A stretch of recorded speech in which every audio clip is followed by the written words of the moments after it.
मोकामा से अनंत सिंह, एकमा से धूमल सिंह और कुचायकोट से अमरेंद्र पांडे को नीतीश कुमार ने टिकट दिया है।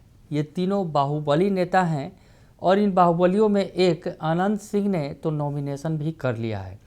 सीएम नीतीश कुमार के पार्टी की जो लिस्ट जारी हुई है जेडीयू की, उसमें इन तीन बाहुबलियों के नाम शुमार हैं। नमस्कार, दर्श न्यूज़ देख रहे हैं आप, मैं हूं अनुराग।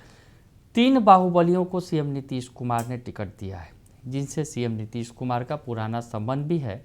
अनंत सिंह से काफ़ी पुराना संबंध है। अनंत सिंह के इलाके से सीएम नीतीश कुमार चुनाव लड़ा करते थे।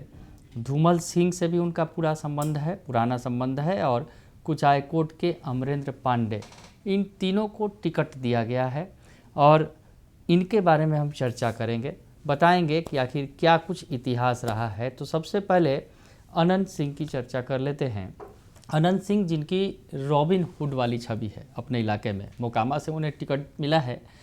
अनंत सिंह चाहे किसी भी पार्टी से लड़े, उनकी जीत तय होती है। और अनंत सिंह मोकामा में निर्दलीय लड़े या फिर जेडीयू से लड़े या फिर आरजेडी से लड़े, तमाम पार्टियों से लड़ चुके हैं और हर बार वो विधायक बनते रहे हैं। तो अनंत सिंह एक बार फिर मैदान में हैं और उन्होंने नॉमिनेशन किया और जेडीयू के सबसे पहले उम्मीदवार हुए जिन्होंने नॉमिनेशन किया। लिस्ट भी जारी नहीं की गई थी, लेकिन सिंबल लेकर उन्होंने परमिशन लिया और नॉमिनेशन किया मोकामा से। और मोकामा में अपनी ताकत दिखाई, हनक दिखाई। मोकामा में जिस तरह से वो सड़क पर निकले नॉमिनेशन के लिए, तो लोग देखते रह गए। हज़ारों गाड़ियों का काफिला, और निकलने के पहले जिस तरह से लाखों लोगों के लिए खाने की व्यवस्था थी। और जब नॉमिनेशन के बाद उन्होंने रोड शो किया बाढ़ से लेकर मोकामा तक, तो लोग देखते ही रह गए। तो अनंत सिंह का जलवा बरकरार है। तो अनंत सिंह के बारे में थोड़ा सा और बता दें कि अनंत सिंह जो बाहुबलियों की लिस्ट में शुमार हैं और सबसे ज़्यादा चर्चा में रहते हैं, सुर्खियों में, अपने अंदाज को लेकर। जब उनसे सवाल पूछे जाते हैं तो उनका जवाब का जो अंदाज होता है बिल्कुल अलग होता है। और आपको बताएं कि अनंत सिंह ने जो नॉमिनेशन किया है उसमें अपनी संपत्ति का जो उन्होंने हवाला दिया है, 37.88 करोड़ रुपये की संपत्ति का हवाला उन्होंने दिया है। तो चुनावी हलफनामा दायर किया है, उसमें उन्होंने कहा है कि उन पर 28 आपराधिक मामले दर्ज हैं और उन्होंने जो है नॉमिनेशन दाखिल किया है, जिसमें 28 आपराधिक मामलों की चर्चा उन्होंने की है। तो बाहुबली नेता के तौर पर जाने जाते हैं, लेकिन छोटे सरकार हैं इलाके के, और छोटे सरकार के बिना बड़े सरकार का काम नहीं चलता है। नीतीश कुमार से पुराना संबंध है और हम आपको बताएं कि मोकामा के कई बार वो विधायक रह चुके हैं। अनंत सिंह मोकामा और उसके आसपास के पूरे इलाके में उनकी एक अलग ही छवि है। और बताया जाता है कि अनंत सिंह के घर पर कोई अगर फरियादी जाता है तो अनंत सिंह उसकी मदद करने में कभी पीछे नहीं हटते हैं, उसके लिए वो आगे बढ़ते हैं। विवादों से उनका पुराना नाता रहा है, चाहे किसी को पीटने का या धमकाने का मामला हो, अनंत सिंह हमेशा जो है वो मीडिया में सुर्खियों में बने रहते हैं। साल 2007 में रेप केस में से जुड़ा सवाल पूछने पर अनंत सिंह के कहने पर उनके गुर्गों ने पटना के पत्रकारों की बेरहमी से पिटाई भी की थी, तो वो मामला भी सामने आया था। तो अनंत सिंह के साथ बहुत सारे ऐसे मामले जुड़े हैं। तो अनंत सिंह को टिकट दिया गया है, नीतीश कुमार ने टिकट दिया है जेडीयू से और उन्होंने नॉमिनेशन कर लिया है। चलिए अब चर्चा करते हैं धूमल सिंह की। धूमल सिंह को छपरा के एकमा से टिकट दिया गया है और जो धूमल सिंह की छवि है वो बाहुबली वाली छवि है। राजनीति और दबंगई के कॉकटेल वाली बिहार की सियासत में जो है धूमल सिंह का एक बड़ा नाम है। कई राजनेताओं दबंगों के दम पर जो है राजनेता जो है दबंगों के दम पर चुनाव जीतते आए हैं और फिर बाद में दबंग ही राजनेता बन बैठे। उसमें धूमल सिंह का नाम भी शुमार है। और बिहार के अगर बाहुबलियों का जिक्र हो तो उसमें मनोरंजन सिंह उर्फ धूमल सिंह का जिक्र ना हो, ऐसा हो नहीं सकता है। सीएम नीतीश कुमार ने सारण के एकमा से उन्हें टिकट दिया है और धूमल सिंह का जो है सारण में उनके नाम की तूती बोलती है और उनके इजाज़त के बिना इलाके में परिंदा भी पर नहीं मार सकता, ये उनकी इमेज है। धूमल सिंह के खिलाफ बिहार, यूपी, दिल्ली, मुंबई और झारखंड में 150 से ज़्यादा मामले दर्ज हैं, लेकिन साल 2015 के विधानसभा चुनाव में उन्होंने अपने एफिडेविट में बताया था कि उन पर 9 आपराधिक मामले चल रहे थे। इसमें 4 हत्या और हत्या के प्रयास का भी एक मामला दर्ज था। तो धूमल सिंह ने सारण की सियासत में साल 2000 में एंट्री मारी थी। तब वह सारण के बनियापुर विधानसभा क्षेत्र से निर्दलीय विधायक चुने गए थे। 2005 के फरवरी का चुनाव उन्होंने लोजपा और उसी साल नवंबर का चुनाव जदयू के टिकट पर लड़ा और जीते।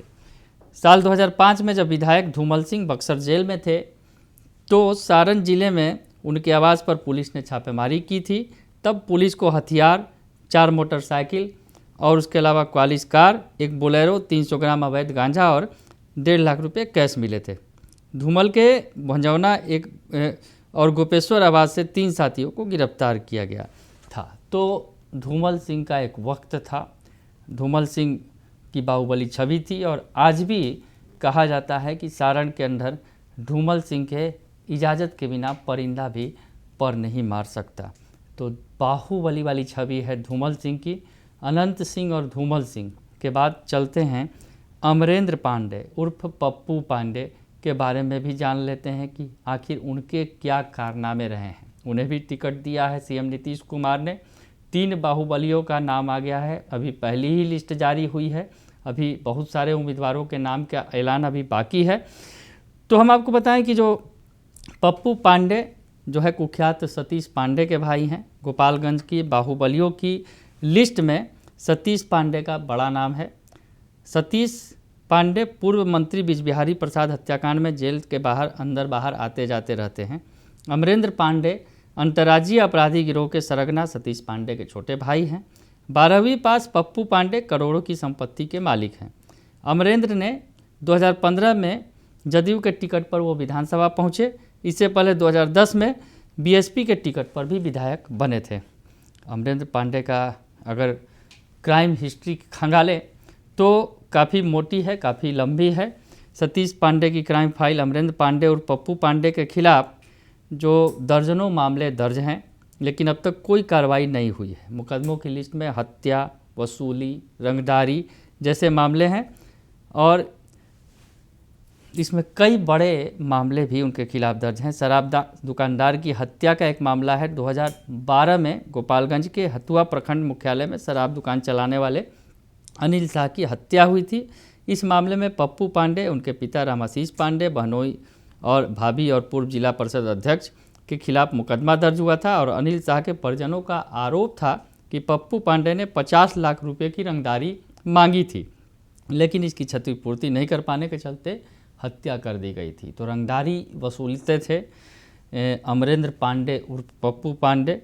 सरकारी अफसर का अपहरण भी किया था। 27 मार्च 2012 का ये वाकया है। सरकारी पदाधिकारी अख्तर की पत्नी ने पप्पू पांडे पर आरोप लगाया था कि उन्होंने पहले उनका पति का अपहरण किया, फिर रिहाई के एवज में 55 लाख रुपए की मांग की। एक कंस्ट्रक्शन कंपनी से भी रंगदारी मांगी थी। तो कई ऐसे मामले हैं और बीजेपी नेता को गोलियों से भूनने की धमकी भी दी थी। अक्टूबर 2018 में बीजेपी के वरिष्ठ नेता शिव कुमार उपाध्याय ने आरोप लगाया था कि जेडीयू विधायक पप्पू पांडे ने उन्हें गोलियों से छलनी करने की धमकी दी थी। तो ऐसे कई सारे मामले जो हैं वो अमरेंद्र पांडे उर्फ पप्पू पांडे पर दर्ज हैं। तो इन 3 बाहुबलियों को मैदान में उतार दिया है नीतीश कुमार ने, जेडीयू का सिंबल दिया है और जिन बाहुबलियों का जिक्र हमने किया इनकी तूती बोलती है। अगर अपने इलाके की बात करें, मोकामा के छोटे सरकार हैं अनंत सिंह, तो धूमल सिंह एकमा सारण के इलाके के सरदार हैं, तो अमरेंद्र पांडे उर्फ पप्पू पांडे गोपालगंज में उनकी एक बड़ी हनक है। बने रहिए दर्शन न्यूज़ के साथ, तमाम खबरों से आपको अपडेट रखेंगे। फिलहाल के लिए इतना ही, धन्यवाद।